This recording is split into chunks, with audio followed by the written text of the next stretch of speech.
Today's guest is Adrian Campbell. Adrian is the head of AI at Codex, a B Corp certified consultancy that's redefining what it means to use tech for good. With a career spanning strategy, data science, and social enterprise, Adrian can talk the talk and walk the walk.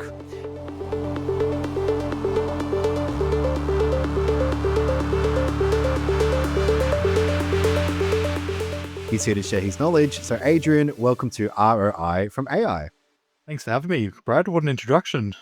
Oh, look, you can just take that sample, put it as your ringtone, listen to it as your daily affirmations. I certainly will. I would love to know about Codex. For those of us that might not be familiar, do you mind explaining what Codex is in simple terms? Yeah, absolutely. Essentially, we're just a data and AI consultancy. So we provide services all the way from advisory to implementation to managed services. Our footprint is quite widely dispersed. So, we work with not for profits all the way up to large enterprises as well. Beautiful. And the B Corp certified label, can you explain what that means and how it impacts the business? Yeah, it's something we're really proud of internally, Brad. So essentially, to become B Corp certified, we're assessed on a bunch of different metrics, but primarily it's looking at the impact to our customers, the environment, the community as well. So it's not something that we just speak about. This is literally ingrained into our constitution as an organization. We like to say that we're impact over profit. So, a lot of the time we'll always conduct sustainability assessments before we work with an organization. And if they don't meet certain criteria, we'll actually turn down work. What it's meant for us as a business, really encouragingly, is we've just been able to attract lots of high value talent that share all the same values as we as an organization hold as well. So, it's really been transformative for us as an organization. Yeah, I love that intersection with AI and social change.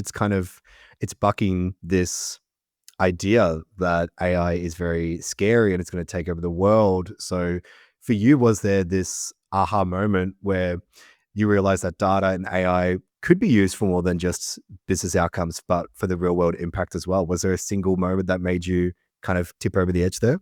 Yeah, there was actually, like my background traditionally was like working in gambling. So you could say using data and AI and not necessarily for good.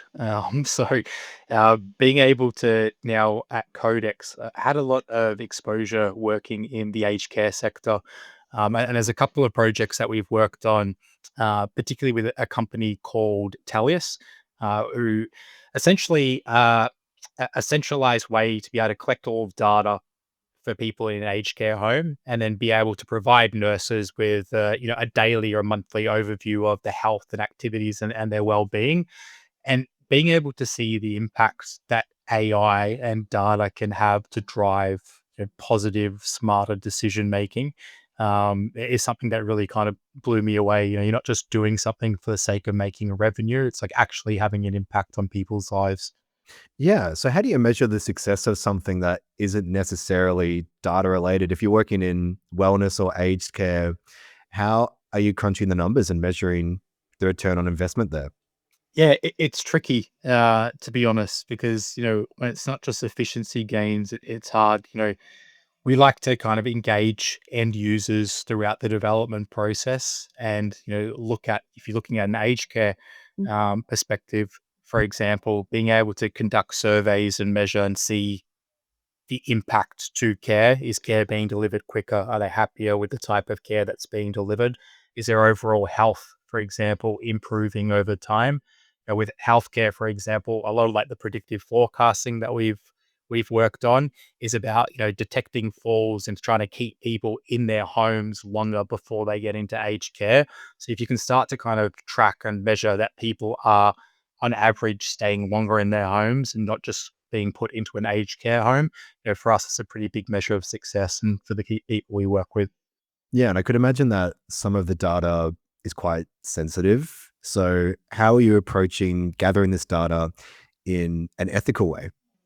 Again, always engaging end users. So particularly when you're looking at a aged care context, we will always be looking for people to opt in. So you can't just use people's data for to build a model because you think it's going to have an impact. You have to have these people actually opt in and want their data to be used.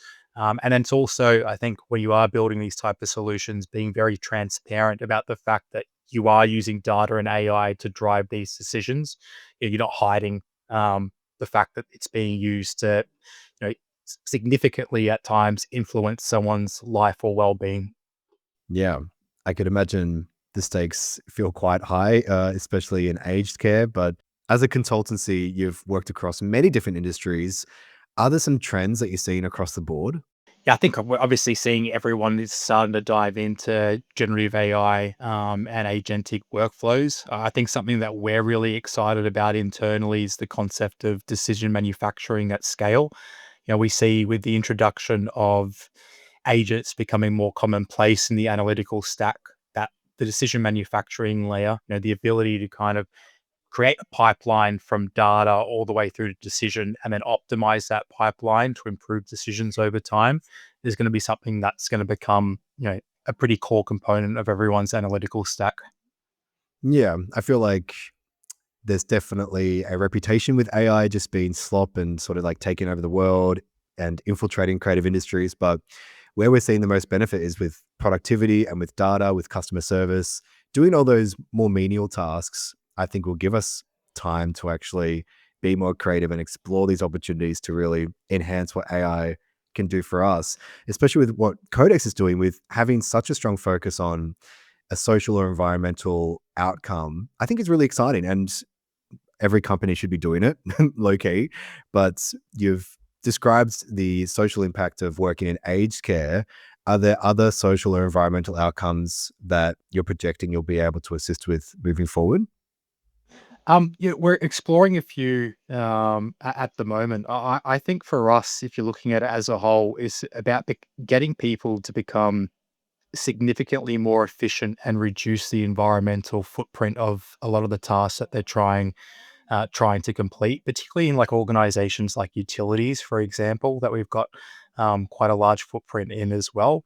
I think what we're starting to see a lot more now is, these solutions with large language models, particularly, they're not exactly environmentally sustainable at times. Just to even train some of these models, they consume enormous amounts of energy, water.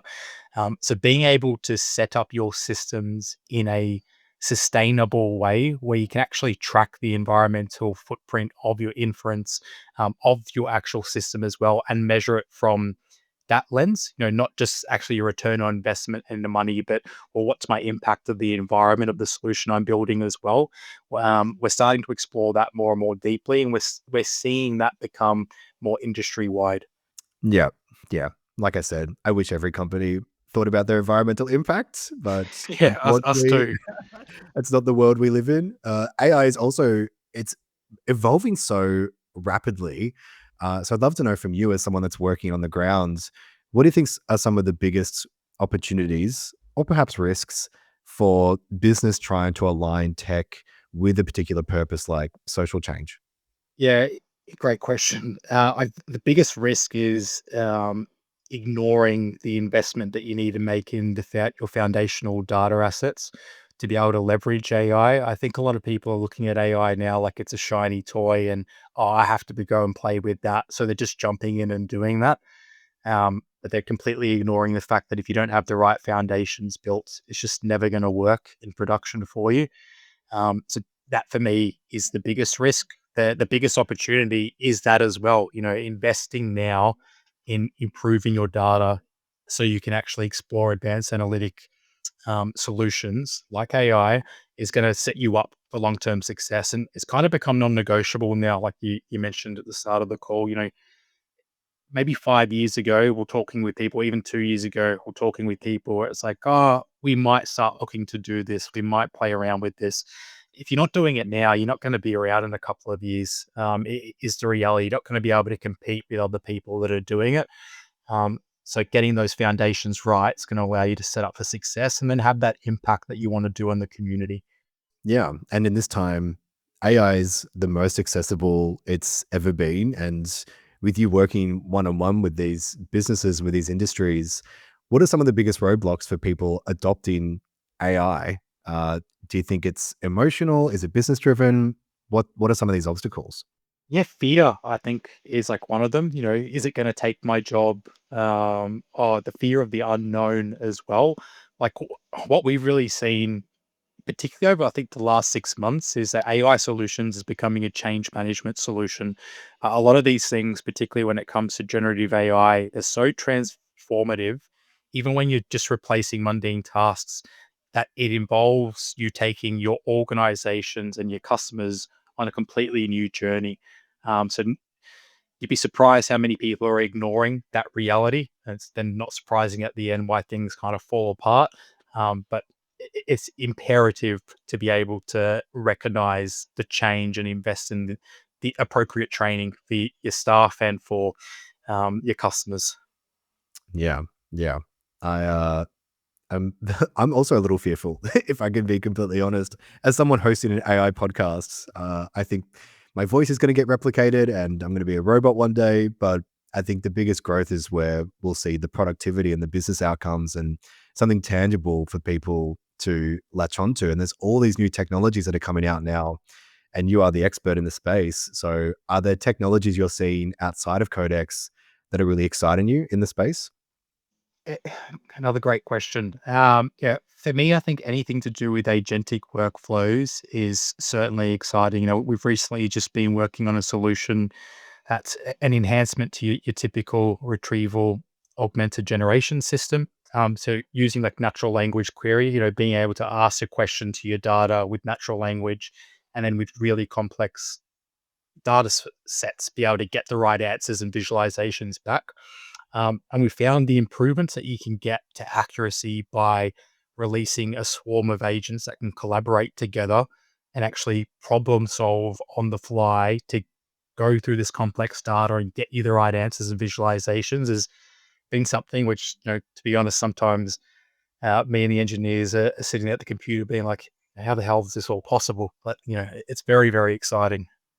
And it's also not that new. I feel like natural language is human and it's how we talk and communicate. And I read recently with Google searches, people used to just type in weather, but now they'll type in things like, why is the weather so gloomy in Melbourne? Like little things like that. Like we're asking questions with how and why and what's. So it's something that we've naturally evolved into, and AI is kind of just attaching itself to an idea that's already kind of bubbled away for the past 10 years or so. Oh, I couldn't agree more. I think like the biggest thing now that you're getting with large language models is, reducing all the barriers to entry to knowledge, but also the barriers to entry to be able to build.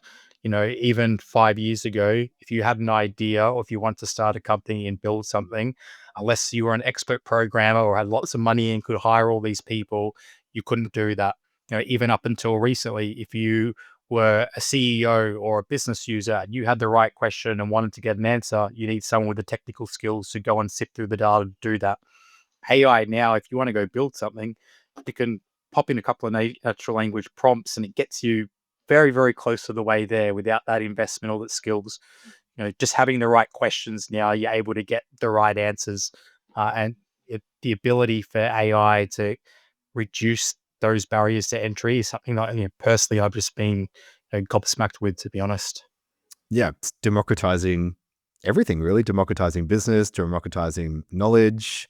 There is, yeah, huge benefit. And even for myself, when I use it in my day to day work, I'm getting better at the language I use to get what I want from AI. And I've seen myself grow alongside AI. And I always say AI is human in a way because it comes from us. It can only know things that we give it. So yeah, slowly my fears are starting to quell. But I am always very curious about what the future looks like for AI, especially from people working in this space like yourself. So I'd love to know, it's a big question, where do you see AI in general moving in the next 5 to 10 years? Yeah, it's interesting. I think it's going to completely transform the way that people do business and interact. I think it's like only a matter of time until the whole notion of how we interact with a laptop or a computer is going to change. You'll wake up in the morning and you would have had a swarm of agents that have been working nonstop while you're asleep. come up and pop your task, and you'll literally just be approving or denying certain things and getting them to go do your task for you, um, which presents its own challenges and concerns about what's the next task for us as people to try and assist this and stay relevant.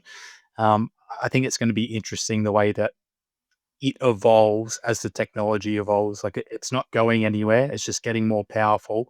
It's just a matter of, I guess, how you can learn as an individual to leverage it to make you more valuable.